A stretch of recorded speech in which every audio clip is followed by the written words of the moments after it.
Producing a PCB is a very complex process with many steps involved that even for a person working within the PCB industry can be hard to understand. In this series of videos, you will learn about the most important steps in the multilayer production process. We will explain what happens in each step and identify key aspects critical to producing a reliable PCB. The production process can be grouped into 12 main steps, where each consists of several sub-steps. But first, what is a multilayer PCB?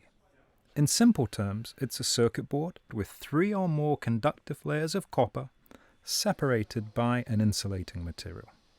These layers connect components through tracks and pads.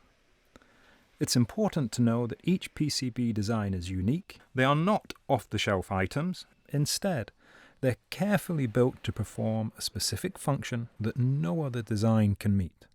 Now, let's start at the beginning. How we take a customer's unique design and bring it to life.